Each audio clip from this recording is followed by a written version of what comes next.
Je vais vous parler en fait d'un programme d'employé advocacy. C'est une expérience qu'on a fait chez Colas, enfin une expérience. Ce sont des programmes en fait qu'on mène chez Colas depuis à peu près 2 ans.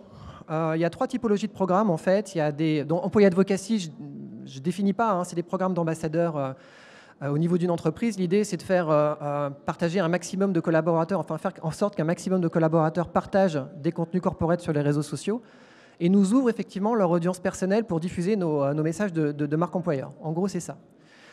On a lancé 3 programmes très différents il y a à peu près 2 ans parce qu'on faisait face à une problématique majeure de recrutement. On est une grosse boîte, on recrute beaucoup.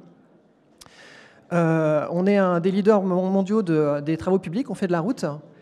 Et quand on fait de la route, en fait, on n'est pas forcément très glamour. On a des niveaux d'exigence élevés parce qu'on cherche des ingénieurs dans les meilleures écoles et on veut bien sûr les meilleurs. Et c'est pas simple parce que nos concurrents ont souvent plus de notoriété que nous. Même dans le BTP, souvent les jeunes ils vont plus s'intéresser à la perspective de construire des ponts ou des bâtiments et moins à la perspective de construire des routes. Donc on doit vraiment mettre le paquet, je dirais, en promesse employeur, essayer de développer l'attractivité de notre marque, notre visibilité. Chez nous, c'est vraiment clé. On a vraiment énormément de besoins. On va recruter 3000 personnes rien que cette année, dont à peu près 500 cadres. Et comme beaucoup de boîtes ici, en fait, on n'arrivera pas à atteindre nos objectifs de recrutement. Voici les 3 niveaux de programme d'ambassadeurs. On a d'abord créé un programme d'ambassadeurs pour nos VIP. L'idée était d'embarquer les patrons de filière, les PDG, les directeurs type achats, commerciaux au niveau groupe, les embarquer sur LinkedIn et profiter de leur aura professionnelle, de leur pouvoir d'attractivité. L'idée derrière ce programme n'est pas de les former, n'est pas de les accompagner, mais de faire à leur place. Donc on a un partenariat avec MyRH Community qui, très concrètement, pour ces leaders, ces patrons de groupe, va en fait prendre le contrôle d'une partie de leur profil et à leur place interagir avec des contenus corporate sur des réseaux comme sur le réseau LinkedIn, puisque c'est centré sur LinkedIn. Va aussi les aider à développer leur réseau de contacts. L'idée, c'est que ces personnes-là, quand on est directeur achat d'un groupe comme Colas, donc un groupe d'une 50aine de milliers de personnes, voilà, on a une certaine aura, un certain pouvoir d'attraction personnelle et on doit pouvoir amasser autour de soi un réseau de contacts d'au moins 1000 personnes et on est plutôt à cibler au moins les 5000 personnes, toutes dans la filière achat. En termes de marque employeur, en termes de recrutement, de cooptation, c'est parfait, puisque quelqu'un comme Daniel Righetti, donc notre directeur achat, plus il amassera de contacts autour de lui, vraisemblablement issus de la filière achat, et plus il offrira une audience à nos offres d'emploi de la filière achat dans son propre réseau de contacts. C'est exactement l'idée sous-jacente. Par la suite, on a décliné dans cet ordre-là un programme qui s'appelle Roadshow, qui est en fait une sorte de conférence atelier qui va dans nos filiales, puisque Colas en France, ça représente une dizaine de filiales, en fait des marques de spécialité et des filiales Colas régionales. Et l'idée, c'est de s'adresser à des chefs d'établissement, c'est-à-dire à des gens qui sont patrons d'un centre de profit au sein de ces filiales régionales, qui ont des responsabilités et qui, selon nous, sont également intéressants, toujours sur le réseau social LinkedIn essentiellement, parce qu'ils ont une capacité à fédérer autour d'eux leurs équipes et également des gens qui sont issus de leur filière exploitation et nous faire bénéficier de là aussi de leur audience potentielle sur LinkedIn. Donc c'est une approche différente, on ne fait pas à leur place, on leur dit comment faire et on essaie de trouver les moyens de les embarquer sur ce réseau social. Dernière brique, elle fait beaucoup parler d'elle, c'est la plateforme de partage social. C'est en fait une sorte de social wall sur laquelle en fait des collaborateurs que vous aurez sélectionnés vont pouvoir aller choisir des contenus qu'ils partageront dans leur réseau de manière très facile. Ça a la forme d'une appli très sympa, c'est Social Referral de Broadbean, je vous le conseille. Nous, c'est connecté à notre ATS Taleo. Ça permet en fonction des points cumulés par les utilisateurs, s'ils partagent et s'ils ont des bons scores de partage et de vue quand ils partagent des contenus corporate, ça leur permet de cumuler des points et de gagner automatiquement des bons d'achat Amazon. C'est-à-dire à partir d'un certain palier de points, vous gagnez un bon d'achat Amazon. Et on a complété un petit peu le dispositif, je dirais, d'encouragement par en fait un système qui attribue automatiquement l'équivalent du bon d'achat à une association partenaire de Colas. C'est intéressant parce qu'à la fois, on ne fait pas ça que pour l'argent, entre guillemets, ce qui est intéressant dans un programme d'employé advocacy, parce qu'après tout, c'est aussi un petit peu par amour du maillot qu'on le fait. Mais c'est intéressant aussi parce que tout le monde dans cette plateforme n'a pas le droit de gagner des bons d'achat. Voilà. Une problématique simple, c'est quand on est RH, communicant, ou même qu'on a un statut de directeur, on ne trouve ça pas honnête de permettre de gagner des bons d'achat. Voilà, c'est notre choix. Mais par contre, ils ont toujours l'incentive, ils ont toujours la motivation, à travers leur partage, à travers l'utilisation de cette plateforme pour partager plus facilement des contenus corporate sur leur réseau, ils ont cette motivation de faire bénéficier effectivement à des associations. Et également aussi, c'est vrai, en filigrane, de concourir, enfin de figurer parmi les meilleurs contributeurs de la plateforme, puisque ça fait partie des motivations quand on fait ce genre de choses, quand on s'inscrit à ce genre de plateforme, c'est effectivement de mesurer un petit peu son influence et voilà, d'être relativement satisfait de voir que quand on partage un contenu, bon voilà, on a une certaine audience et un certain résultat. Voilà à quoi ça ressemble en gros, donc ça représente à peu près 500 ambassadeurs. En termes de ciblage, on va plutôt cibler des cadres en fait, c'est-à-dire et des fonctions support, c'est-à-dire en gros les filières RH, communication, commerciale bien sûr, marketing, achat, qui fonctionnent très bien en fait sur ces plateformes parce qu'elles ont un argument aussi commercial. On a aussi un programme de cooptation qui est intégré, qui est connecté à l'ATS. L'ATS vous confirmera que tel recrutement est issu à la base d'une cooptation d'un des membres de la plateforme, des récompenses et connecté au programme de mécénat. Si j'ai bien calculé, je suis à peu près à la moitié. Super. C'est juste assez pour vous dire que ce programme, cette stratégie globale, en théorie, elle est très séduisante, mais elle n'a pas vraiment marché. Elle a marché, si, enfin, elle a eu des effets positifs, elle a fonctionné par bien des points. Elle a fonctionné d'abord parce qu'elle nous a permis de comprendre ce qu'était vraiment l'engagement, de comprendre la nature de l'engagement, de comprendre effectivement les mécanismes de l'engagement chez les différentes populations ciblées. Et pour être honnête, on le doit pas mal à Buzz Club, parce que le Buzz Club, dans la plateforme, vous avez des éléments statistiques qui vous permettent de voir très concrètement quel est le taux de transformation en fait quand vous invitez des gens relativement massivement, combien bien sûr s'inscrivent, combien se connectent, combien continuent à partager des choses après quelques semaines, leur fréquence de connexion, leur performance de partage, plein de choses. Et en fait, vous pouvez commencer en fait en analysant à analyser les différentes populations de vos ambassadeurs et à adapter vos stratégies. Pour être tout à fait honnête, on voulait embarquer 500 ambassadeurs, on n'en a embarqué que 200, pour plein de raisons. D'abord parce que tout le monde n'est pas prêt à diffuser du contenu corporate dans son réseau. C'est vrai que ça reste encore un comportement finalement assez exceptionnel, c'est ce qui le rend précieux. Donc, et on a à peu près le même rapport d'embarquement dans les autres programmes VIP également et également Roadshow. On doit vraiment se confronter finalement à une sorte de mur de l'engagement, c'est-à-dire à un taux d'engagement qui est beaucoup plus bas qu'on imaginait. À côté de ça, ça ne veut pas dire qu'on n'est pas bon, ça ne veut pas dire qu'on n'est pas intéressant, ça ne veut pas dire que nos collaborateurs ne sont pas engagés. Soit ils ont d'autres modes, d'autres façons de démontrer leur engagement, soit tout simplement on est peut-être dans un environnement, on est peut-être dans une société, un monde où voilà, il y a seulement un certain pourcentage des gens, un certain pourcentage des collaborateurs qui sont prêts effectivement à s'embarquer dans des démarches de partage, de promotion de leur employeur sur le web. C'est mesuré statistiquement.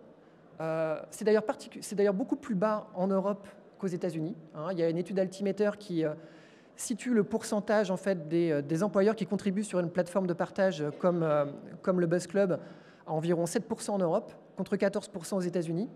Donc déjà, ça vous fait relativiser, quand vous faites des campagnes de recrutement d'ambassadeurs, c'est véritablement la donnée marché, le référentiel marché auquel vous vous confrontez. Donc pas de panique, si effectivement vous êtes un peu déçu, et si ça prend plus de temps que prévu pour remplir vos programmes d'ambassadeurs. Ce qui compte, c'est de les remplir intelligemment et de comprendre en fait ce qu'ils font là et ce qui les amène à partager.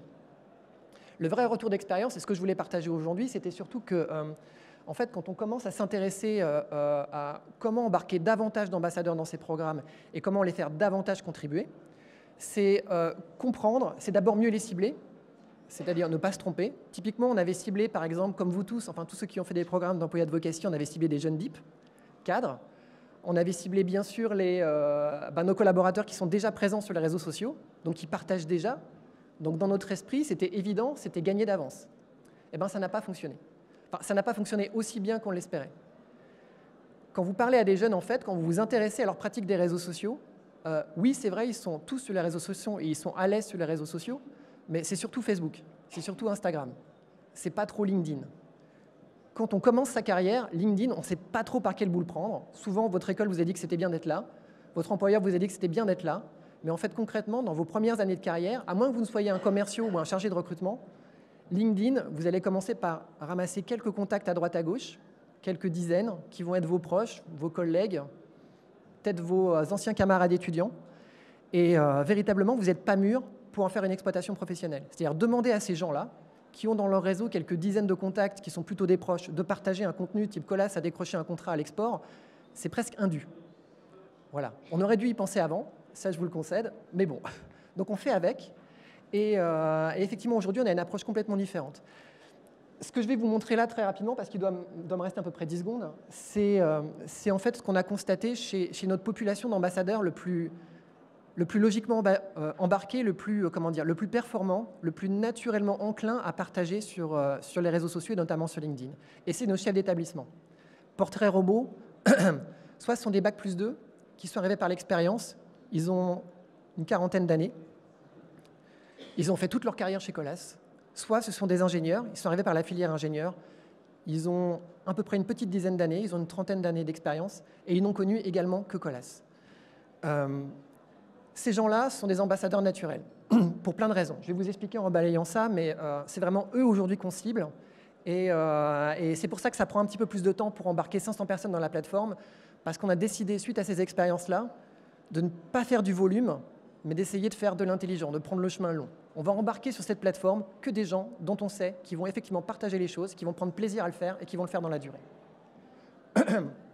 La première question à se poser, alors je sais que ça peut paraître bête, c'est l'environnement, c'est les freins éventuels. Est-ce qu'effectivement, si vous lancez un programme d'employé advocacy, est-ce que vous n'auriez pas quelque part, informatiquement, quelque chose qui bloque la lecture des vidéos ou l'accès aux réseaux sociaux? Ça peut paraître con, mais figurez-vous que ça arrive, y compris chez nous. Est-ce que le message est clair? C'est-à-dire, effectivement, un RH ou un communicant va approcher un collaborateur en lui disant « Connecte-toi à la plateforme, c'est sympa, tu vas pouvoir gagner des bons d'achat ». Mais très clairement, est-ce que l'entreprise, est-ce que le management porte en fait ce projet? Est-ce que quelqu'un s'est porté en avant dans le management général, dans la direction RH et la direction de communication pour dire « Allez-y, c'est open bar, partagez, on est d'accord ». C'est pas évident, mais le message est souvent pas très clair. Souvent, c'est un projet qui est même au niveau des directions recrutement ou des directions communication, et ça ne suffit pas pour embarquer toute une population de salariés. Les freins aussi, ça va être du contenu corporate aussi qui est entre guillemets pas du tout engageant, c'est-à-dire du langage de plaquettes ou de l'autocélébration, du greenwashing. Donc là aussi, ça peut paraître évident, mais bon, travailler aussi le contenu pour donner envie de le partager. Alors tout ça, c'est des évidences, mais n'empêche, c'est vraiment pour moi la première question à se poser. Est-ce que l'environnement est favorable à déployer effectivement cette culture de l'employé advocacy dans une entreprise? Deuxièmement, c'est les motivations. Alors, ça n'a l'air de rien, mais vous avez le droit. Mais pourquoi j'irais? Pourquoi un collaborateur partage un contenu et un autre pas? Est-ce que vous le faites? En fait, la réponse à cette question, quand on analyse toutes nos populations, quand on parle avec eux, quand on va à leur rencontre, on se rend compte que ça tient beaucoup à des éléments qui sont plus du domaine du cœur. C'est-à-dire, c'est l'attachement à l'entreprise. Typiquement, pour reprendre l'exemple de nos chefs d'établissement, c'est des gars qu'on a pris tout jeunes, on leur a appris ce métier, on les a amenés jusqu'à des fonctions de management entre guillemets générales. Ils sont patrons de PME aujourd'hui, concrètement, ils gagnent très bien leur vie, ils ont des perspectives chez nous. Le patron, le PDG, il a commencé comme ça, il a commencé par un stage et aujourd'hui il est PDG. Donc il y a moyen effectivement pour eux de se sentir appartenir à la boîte, de lui être entre guillemets redevable et de s'y projeter dans le temps. Ça n'a l'air de rien, mais cette motivation-là, elle doit forcément être présente chez les ambassadeurs. Il y a aussi la dimension de foi en l'offre, la culture du maillot, c'est-à-dire qu'il faut être fier aussi de sa boîte, il faut être fier de ce qu'elle fait. Eux, ils sont fiers, ils construisent des choses qui vous servent au quotidien, des trottoirs, des parkings, des machins comme ça, enfin bref, ils les construisent, ils les font sortir de terre, ils ont toutes les raisons d'en être fiers, ils croient en leur offre de la boîte. En plus, on est leader mondial sur ce domaine, donc il y a un vrai attachement, effectivement, une vraie culture du maillot, une vraie fierté qui fonctionne et qui les fait sans doute partager. Dernier point, non, c'est pas le dernier d'ailleurs, excusez-moi, mais autre point, ils sont également managers. Ils sentent bien qu'ils ont quelque part un sens du devoir à le faire. Leur boîte leur demande, ils doivent beaucoup à leur boîte, leurs collaborateurs les observent. Je veux dire, ils ont cette pression d'exemplarité vis-à-vis effectivement de l'entreprise et de leurs collaborateurs. Tout ça donc fait partie des bonnes raisons entre guillemets pour aller, telles que nous on les a perçues chez nos ambassadeurs stars, comme on vous l'a dit. Je vais être obligé d'accélérer un petit peu. Hein, Et il est OK. Dernier point, et en fait on ne parle que de ça, c'est les bénéfices. C'est-à-dire si vous regardez, si vous tapez employé advocacy sur Google, on va vous vendre les bénéfices de l'employé advocacy. Alors en général c'est en 3 points, je sais pas, c'est personnel, je crois que c'est engagement à l'entreprise et je ne sais plus trop quoi. Enfin bref, c'est un truc américain et c'est pas très clair. En fait, pour moi, c'est pas forcément très clair, le bénéfice. Je comprends bien qu'il y a du bénéfice. Hein. Donc moi, j'ai essayé de le retrouver chez effectivement nos ambassadeurs stars. Je parle beaucoup des chefs d'établissement, mais on a d'autres stars ambassadeurs qui partagent. Et l'idée, ça a été de comprendre qu'est-ce qu'ils recevaient comme bénéfice à le faire. Donc vous avez un environnement propice, vous avez une bonne raison de le faire, mais qu'est-ce que vous allez gagner à le faire? Et ça, c'est important parce que c'est ce qui va vous faire poursuivre cette démarche. C'est ce qui va vous faire, je dirais, la mener sur le long terme. Parce qu'on ne veut pas un feu de paille. On veut que ça dure. On veut implanter en fait une culture de l'employé advocacy. C'est ça l'objectif. Et donc, dans les bénéfices, il y en a évidemment des personnels. C'est-à-dire, on voit, surtout sur nos VIP, pour être honnête, ils sont assez fiers d'eux. Il y en a un notamment qui a créé son profil LinkedIn. Il a appuyé sur « Importer mes contacts Outlook ». C'est un mec qui a 30 ans d'expérience. Et qui avait déjà son réseau. Il a planté son compte LinkedIn immédiatement. Donc, appel du support, mais non, c'est normal, machin, tout ça. Aujourd'hui, il a plus de 18 000 contacts, il est parti de zéro. Ouais, je suis dégoûté. Moi, ça fait plus de 10 ans que je suis là-dessus. Je suis très, très loin des 18 000 contacts. Donc, ils sont fiers de ça. Ils sont fiers de leur impact. Et c'est vrai que cette forme de reconnaissance est importante. C'est quelque chose qu'il faut valoriser, c'est quelque chose qu'il faut leur reconnaître. Donc ça fait partie des bénéfices qu'on en retire. Il y a un statut d'expert aussi. C'est vrai que quand on est directeur des achats d'une grande boîte, à un moment, on ne se contente plus de partager, on va aussi donner son avis, on va peut-être produire du contenu, on va apparaître sur le marché comme véritablement un expert. C'est aussi un moteur qui est intéressant. Être reconnu effectivement au-delà de sa boîte comme un expert de son domaine, ça aussi, c'est un vrai bénéfice et c'est réel. Plus prosaïque, le troisième point, ça devait être le personal branding, je crois. Plus prosaïque, c'est le personal branding. C'est-à-dire, sur LinkedIn, plus de 70% des gens qui y sont se déclarent, entre guillemets, ouverts au marché. En fait, je crois que c'est beaucoup plus que ça. Mais bon. Donc, le personal branding est quelque chose d'intéressant. Quand on commence à s'intéresser à des réseaux sociaux professionnels comme LinkedIn, c'est quelque chose qu'on mesure très rapidement. C'est-à-dire développer son aura, développer son influence, développer sa visibilité, afficher des compétences qui, avec le réseau de contacts, vont être confirmées, pourquoi pas des recommandations écrites. C'est quelque chose qui a une énorme valeur. Aujourd'hui, de plus en plus, le salariat, c'est une petite entreprise personnelle, c'est individuel, chacun pense à son employabilité. Et effectivement, ce gain-là, cette promesse-là de l'employé advocacy, elle n'est pas neutre. Et très clairement, même pour ceux qui débutent, après quelques mois sur la plateforme, ils le comprennent très, très bien. Voilà, je vais finir parce que je crois que j'ai dépassé le temps, mais en gros, il faut avoir des attentes réalistes. L'employé advocacy, de toute façon, même chez une de nos stars ambassadeurs, ça ne représentera jamais plus de 20 à 30% de son community management. Alors certes, ça aura une grosse audience, ça aura un gros impact, mais malgré tout, ce sera que 30% de sa curation. Comme je vous l'ai dit sur LinkedIn, on est plutôt volage, on pense à la suite, on se projette assez loin. Donc forcément, ça va un peu limiter la projection dans l'entreprise et le fait effectivement de contribuer activement à ces programmes. C'est peut-être une des raisons de l'engagement aussi. Je pense qu'il y en a une culturelle aussi, très franchement, en France. C'est vraiment la séparation entre vie professionnelle et vie privée. Moi, j'y crois à fond. Je crois vraiment qu'on a une culture encore particulière et une approche particulière aux réseaux sociaux dans ce pays qui complique un petit peu tout ça. Puis il y a le mur de l'engagement de toute manière, c'est-à-dire la statistique que je vous présentais tout à l'heure. Il y en a qui le font, il y en a qui ne le font pas. Il faut vivre avec. Je pense que comme nous, il faut faire son expérience, il faut s'aider d'outils, il faut aller sur le terrain, il faut surtout chercher à comprendre en fait, la nature de l'engagement. Nous, on a énormément appris. Et donc, comme je vous l'ai dit, la décision qu'on a prise, c'est plutôt le chemin long.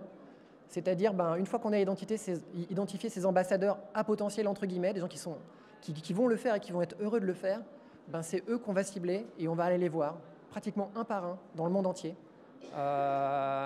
J'ai la chance d'aller à Budapest demain, faire un truc en anglais que je ne parle pas très bien anglais, ça me rend malade. Mais en tout cas, dans l'esprit, c'est génial. C'est quelque chose qu'on va déployer à l'international et très rapidement. Au-dessus de tous les datas qu'on a pu collecter effectivement sur les typologies de profils sur les réseaux sociaux, on va aussi avoir des données culturelles. On va aussi voir comment ça marche en Afrique, comment ça marche en Europe du Nord, comment ça marche aux États-Unis. Donc voilà, donc on n'est qu'à la moitié du chemin, mais en gros, voilà, le petit retour d'expérience que je voulais vous proposer aujourd'hui.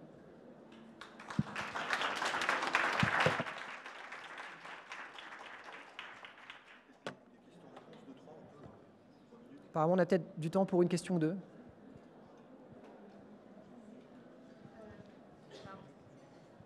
Qui est-ce qui choisit les contenus que vous mettez à disposition sur la plateforme pour qu'ils puissent les repartager ensuite? Alors, à la RH, on s'occupe de la plateforme d'Employee Advocacy et à la com, il s'occupe des contenus. C'est un deal, ça se passe bien entre nous, donc du coup, oui, la com produit. Alors nous aussi, on produit des contenus spécifiques. Je dirais qu'il y a 75% de contenu comme corporate, donc qui alimente automatiquement avec un outil qui est très sympa d'ailleurs, c'est Alfred de Monkey, vous devriez y penser. Ça alimente automatiquement le community management de notre page LinkedIn, par exemple, avec des offres d'emploi et avec des publications qui sont sur notre blog. Donc 75% de la curation vient de là, et 25%, c'est de la curation propre à LinkedIn que mon service, sur du temps totalement caché, produit.